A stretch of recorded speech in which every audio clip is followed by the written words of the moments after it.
This is the silver MacBook Pro from last year, the 14-inch. This is obviously the brand new space black, and then this is the midnight blue right next to it, and you should be able to tell a big difference. I mean, the fingerprints just show up like it's a fingerprint magnet over here on the blue, and here it's just like they're non-existent. That's really crazy. Hey, it's Chris. Today I'm gonna be unboxing the brand new 16-inch MacBook Pro. It's got some great specs. We're gonna talk about why you might wanna get this. It's the brand new space black color. And I got a couple other Macs on deck so we can kind of compare the colors. As spec, this thing's got 48 gigs of RAM. It's the 1 terabyte version. And yes, it's the M3 Max. So if you're interested in what this thing can do, this would be a very, very good time for you to get yourself subscribed to the channel. And I gotta tell you, this box has some heft to it. 16 inches is not a joke. This is something to think about if you're gonna be hauling this around in a backpack, for instance. Same thing goes, you're gonna be taking this to meetings or traveling with it. I mean, wow, that is substantial. Can't wait to unwrap this, see what the space black looks like,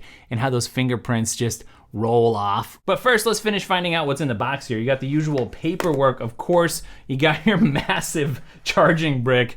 This thing is big. Like literally, just like the computer itself is bigger than other Macs, it's a bigger brick physically than the brick for my other Macs. And a little bit later in the video, we'll actually delve more into the power consumption and charging. And then this is cool, we got a color matched cable here. It's a woven cable, MagSafe as well, USB-C to MagSafe.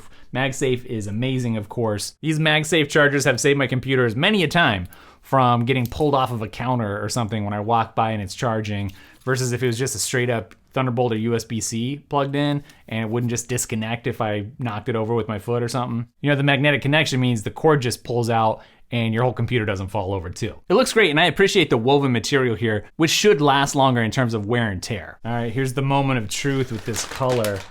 Hey. Yeah, I'm actually not sure if it's possible to dislike this color. We'll see after I've lived with it for a little bit how that goes. In person though, that is beautiful. That is gorgeous. This is a machine that you would love to look at, be proud to take around. Now that I see it in person, I don't know, that might be my favorite MacBook finish that I've ever seen. That's really, really nice. I mean, I can't see a single fingerprint. It's almost miraculous. And the reason I say that, of course, is because look at my midnight blue MacBook Air. I love this color, but this thing shows fingerprints like you wouldn't believe. This is the silver MacBook Pro from last year, the 14-inch. This is obviously the brand new space black, and then this is the midnight blue right next to it, and you should be able to tell a big difference. I mean, the fingerprints just show up like it's a fingerprint magnet over here on the blue, and here it's just like they're non-existent. That's really crazy. So if you're OCD or a neat freak, you just can't stand to have things not pristine, then you're gonna love this color. But wow, I just have to say, I don't think the cameras are gonna do it justice. I like the silver, honestly. I really like the blue. I've always been bothered by the fingerprints a little bit, but this color just looks insane. I really do like it. And how much of that is just due to the fact that it's brand new and how much of that is due to the fact that it's inherently awesome? I don't know, it's probably a little bit of each. Here's maybe a slightly better look at those for you. Again, it's gonna be hard for the camera to capture the subtle details, I would say. Wow, you can just tell how much more space this space black 16-inch takes up. I mean, it is absolutely enormous versus that 14-inch. Ooh, look at that screen. I love it. Hello, I love this thing. I always go back and forth on the sizing issue because I love the power, obviously, of the MacBook Pro lineup, but then this is a laptop, so it's portable. So then you have to optimize for, well, are you gonna be traveling a lot with it? And if you are, when you get where you're going, do you wanna have a huge screen or are you okay with a more compact screen? And that's gonna have more to do with your work, your workflow, the apps that you need to utilize. Speaking of 14-inch versus 16-inch, are there other reasons why someone might consider the 16-inch over the 14-inch? Here's one of the differences between the 14 and the 16-inch, size of the trackpad. And size overall, I mean, you can just see there's more room for speakers inside, so you're gonna get better sound coming out of the 16-inch than you are out of the 14. And I suspect, although at this point I can't prove it to you, that you're probably gonna have better thermals because a larger laptop in general tends to handle cooling better just because of the size and the space it has to work with, than a smaller laptop. I mean, that's usually just how it goes. But then yeah, you do have the adapter too. This is a 140 watt adapter versus a 96 watt, which is what the 14-inch is gonna ship with. So that tells you right now, the larger MacBook Pro is gonna be probably the best suited for really intense tasks that require more power when plugged in. But getting back to this discussion of size, which Pro is right for you, in my world, traditionally, I've preferred to be anchored by a laptop rather than a desktop Mac. So this is plenty powerful to power through really serious applications, but then I can pack it up and take it with me in a way that I can't take a desktop Mac. Now, speaking of the color, I do want to mention that this space black here is something that's going to only be for M3 Pro and M3 Max chips. If you just get the regular M3, then you're gonna be limited in color to space gray. So definitely something that's gonna set you apart at first glance. In terms of the shade of this space black, I know a lot of people have said it's really more of a deep gray, and I feel like that's actually more or less true, but I don't think that's necessarily a bad thing. As somebody who's used a variety of different laptop sizes in the past, I do feel like if you're gonna have one machine, especially for pro applications, the 16-inch probably really is the best way to go. But everything about this screams professional setup. This is the pinnacle of professional laptops right here. But speaking of pinnacle, you can't be at your absolute best if you're not using your time productively. Doesn't matter what hardware you've got. Which is why if you haven't already, you should check out my course, Learning to be Productive, which will help you get more done in less time in the Apple ecosystem with less burnout. So check it out, it's linked up down below. It will help you get the most out of a machine like this or any machine. So let's talk a little bit about this M3 chip that's sitting inside powering this monster Mac. And if you didn't catch my video comparing the differences between the M3, the M3 Pro, and the M3 Max and talking about which workflow and sort of job and person and budget was best suited to each of those, it's a little bit more complicated than just good, better, best. The M3 Max that's sitting inside this machine here is for extreme workflows. 3D artists, people who are working with huge data sets, training AI, machine learning, next level video editing. Basically, this is for the envelope pushers in society, the people at the bleeding edge, and I guess anybody who also wants to try to future-proof their setup and make sure that as new apps come down the pipeline, their machine, as it ages, is still going to feel very fast, very relevant several years into the future. Here I am at the Touch ID setup screen. It's great that this has Touch ID. I kind of wish that Face ID came to the Mac, but Touch ID is very convenient, and I have my Apple Watch set up anyway so that when I sit down and open up my Mac, it'll unlock if I'm wearing my Apple Watch anyways. So here we are booted up. You can see the nice wallpaper on there. We're gonna talk about this screen in just a minute.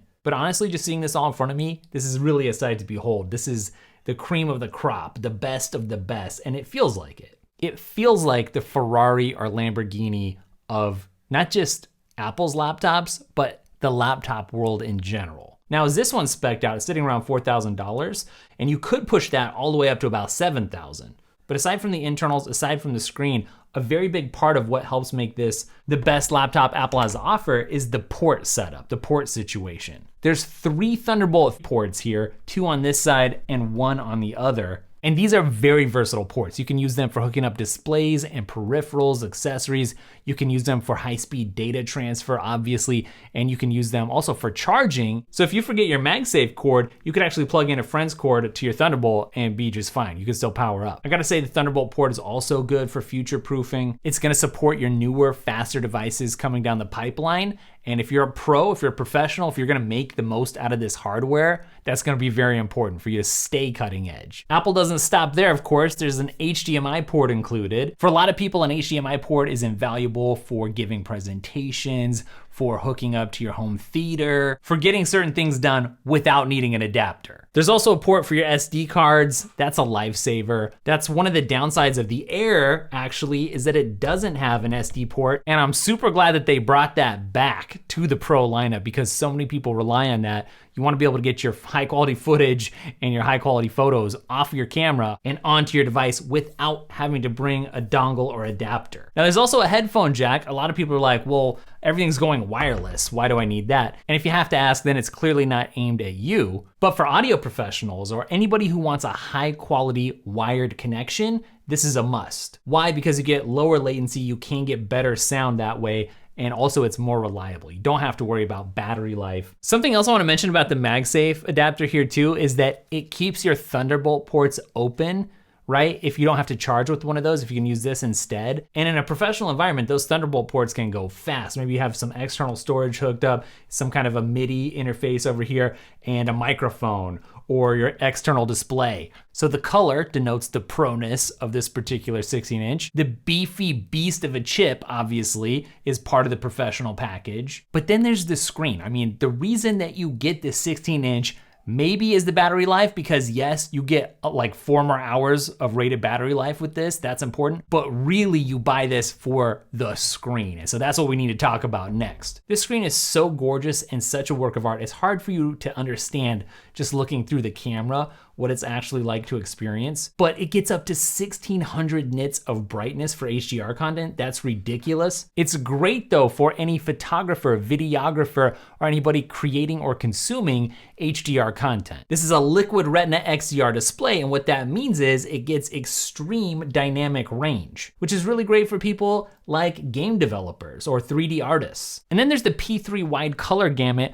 for color accuracy. So if you're a branding professional, maybe if you're in charge of quality control at a media agency, if you're a digital artist or a print designer, then that P3 wide color gamut is really gonna matter to you, that color accuracy. But if all that wasn't enough, it's a really high resolution screen. So I'm envisioning somebody like an architect who really needs to see those fine details, or graphic designers, or somebody like a medical professional. Animators are gonna really love that high refresh rate. It's not just about the smoothness, you know, scrolling a website. So yeah, it's absolutely clear this device is in a league of its own. From this sleek space black to the professional grade liquid retina display, this thing has the power, performance, and ports that you would dream of. You know, I'm mostly an advocate that whoever you are, it comes down to you as a creative person, as a thinker, as a doer, someone who has a bias for taking action. It's really more about the person than the device most of the time, a lot of the time. But there are some tasks that just require the bleeding edge, the cutting edge. And this isn't just about aesthetics. This thing pushes the computing experience to a whole different realm. This is as next level as it gets, and I cannot wait to fully test this out. So whoever you are, whatever you do, if you're interested in this particular computer, leave me some comments. What do you want me to test? Don't forget to check out the course, Learning to be Productive. It's 30% off for a limited time. It's linked up down below. I'll catch you in the next video. Later.